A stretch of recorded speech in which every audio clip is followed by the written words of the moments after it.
देखिए, लक्ष्मी को चंचला कहा है। बहुत पापड़ बेलने पड़ते हैं लक्ष्मी जी को रिझाने के लिए।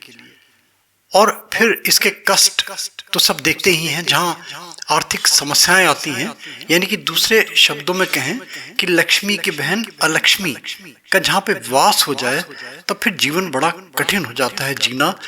मगर धन की परिभाषा, लक्ष्मी की परिभाषा, इसमें जाना है तो पहले गोपाला जी को वीडियोस देख के लक्ष्मी की परिभाषा पहले जरूर समझ लें। इस बार लक्ष्मी जी को रिझाने के लिए शाबर मंत्रों की श्रृंखला में एक विचित्र प्रयोग दे रहे हैं हमारे उत्तम नारायण पांडे जी।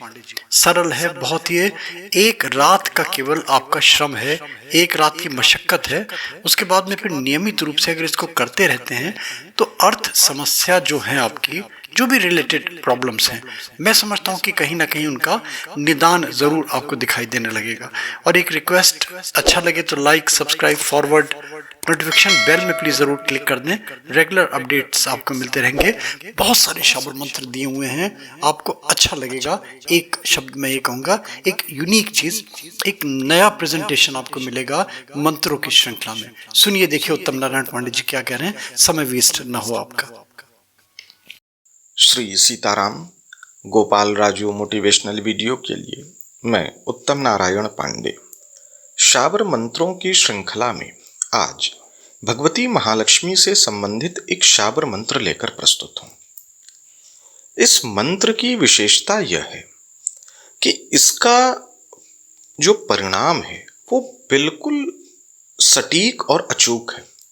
आवश्यकता बस आपको करने की है। यद्यपि बहुत गोपनीय प्रकृति का है, इसका प्रचलन बहुत कम है, लेकिन इसके परिणाम अनेकानेक साधकों को प्रत्यक्ष हैं। इसलिए गोपाल राजू मोटिवेशनल वीडियो के माध्यम से मैंने सोचा, और हमारे गुरुवत आदरणीय गोपाल राजू जी की लोक कल्याण की जो भावना है उसके अंतर्गत ही मैंने इस प्रयोग को देने की सहमति दी।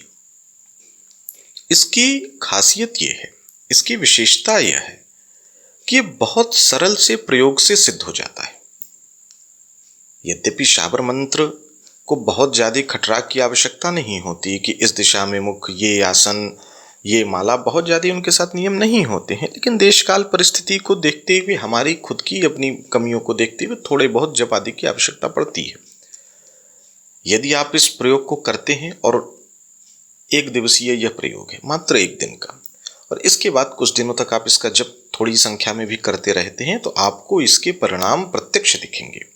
करना यह है, रात्रिकालीन साधना है, किसी भी शुभ दिन, विशेष रूप से मंगलवार को। और अगर आप थोड़ा ज्योतिषीय मुहूर्तों में आस्था रखते हैं तो वो मंगलवार जिस दिन दशमी हो, अन्यथा कोई भी मंगलवार आप ले सकते हैं। मंगलवार की रात में लगभग 12 बजे स्नान आदि से, यानी अर्धरात्रि का ये प्रयोग है। तो जिन्हें कुछ अगर इसके बारे में ऐसा लगे कि ये कोई गलत प्रयोग है, उल्टा सीधा प्रयोग है, या जिनको बहुत भय लगता, वो ना करें। सामान्य जो भी रात्रिकालीन साधना कर सकते हैं वही करें, जबकि इसमें किसी प्रकार का कोई खतरा नहीं, बिल्कुल निरापद साधना है। तो स्नान आदि से पवित्र होकर के कमल के आसन पर बैठ जाएं और माता लक्ष्मी का मानसिक रूप से पूजन करें और एक सामने दीपक जला लें। और अगर आपके पास हकीक की माला है शुद्ध रूप से, यद्यपि बाजार में आजकल हकीक के नाम पर कांच बहुत बिक रहा है, लेकिन अगर आपको शुद्ध रूप से हकीक की माला मिल जाए तो हकीक की माला से इस मंत्र की 11 माला जप करें। मंत्र बहुत छोटा सा है, 11 माला जप करें। और 11 माला जप के बाद एक माला खीर से आहुतियां दें। गाय के दूध से बने हुए खीर से एक माला, यानी कि 108 बार आहुतियां दें। उसके बाद 11 आहुतियां गाय के देशी घी से दें। क्रम आप समझ लेंगे। पहले 11 माला इस मंत्र का जप करेंगे हकीक की माला से। इसके बाद एक माला खीर से आहुतियां देंगे। उसके बाद मात्र 11 बार गाय के घी से आप आहुतियां देंगे। इतना करने से ये मंत्र सिद्ध हो जाता है। ये एक दिन में ही, मुश्किल से ये पूरा प्रक्रम जो है 1.5-2 घंटे के अंदर सब पूरा हो जाएगा। यदि आप श्रद्धापूर्वक करते हैं तो आपको इसका लाभ भी दिखेगा। इसके बाद नित्य क्रम में आप इसको एक दिन रात्रिकालीन कर लें, उसके बाद नित्य चाहे तो सुबह में, शाम में, रात में, जब आपकी जैसी सुविधा हो, एक निश्चित समय कर ले। 1 माला या 3 माला इस मंत्र का प्रतिदिन जप कुछ माह तक करें और आप देखें कि आपके जीवन की आर्थिक समस्याएं कहाँ गायब हो गई। तो मुझे लगता है कि ऐसा अचूक और अद्भुत प्रयोग इस सावन माह में मिला है। भगवान शिव की कृपा समझें इसे और करें और इसका लाभ लें।